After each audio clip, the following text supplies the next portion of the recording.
বিমানে শুধু মহিলা কর্মী কেন? হাতের লোম কেন তারা? বাঘকে ভারতের জাতীয় পশু বলা হয় কেন?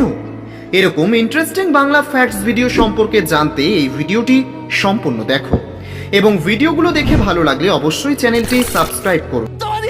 চলুন শুরু করা যাক। নম্বর 10, 2000 সালের ফেব্রুয়ারিতে জেনিফার লোপেজের সবুজ ভার্সেস পোশাকের ছবির চাহিদার কারণে 12 জুলাই 2001-এ গুগল ইমেজ চালু করা হয়েছিল।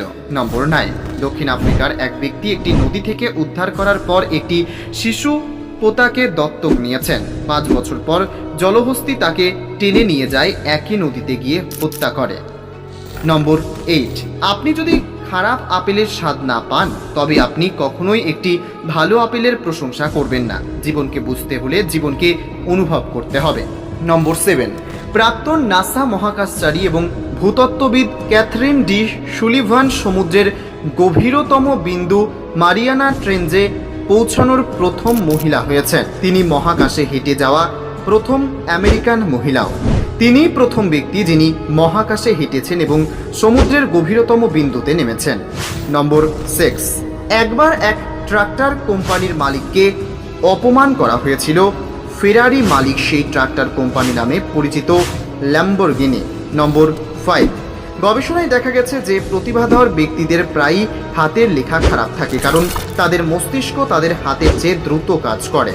নম্বর 4, লুলু নামের একটি শূকর তার মালিকের জীবন বাঁচিয়েছিল যে হার্ট অ্যাটাক করছিল। শূকরটি যন্ত্রণার কান্না শুনতে পায়। নম্বর 3, সর্বোপরি বিমানে শুধু মহিলা কর্মী কেন? বিমানে লেডিস স্টাফদের এয়ার হোস্টেস হিসেবে রাখা হয় যাতে জ্বালানি বাঁচানো যায়। আমরা সকলেই জানি যে মহিলাদের ওজন পুরুষদের তুলনায় 30 থেকে 35 কেজি কম। নম্বর 2, হাতের লোম কেন দাঁড়ায়? মাংসপেশির এই সংকোচনের ফলেই ঠান্ডা লাগলে লোম খাড়া হয়ে যায়। নম্বর 1, বাঘকে ভারতের জাতীয় পশু বলা হয় কেন? বাংলার রয়্যাল টাইগাররা ডোরা কাটা প্রাণী। এটি গাঢ় ডোরা কাটা ফিতে সঙ্গে একটি ঘন হলুদ পশম কোট আছে। এর কমনীয়তা, শক্তি, তৎপরতা এবং অপরিমেয় শক্তির কারণে বাঘকে 1973 সালের এপ্রিলে ভারতের জাতীয় প্রাণী হিসেবে ঘোষণা করা হয়েছিল।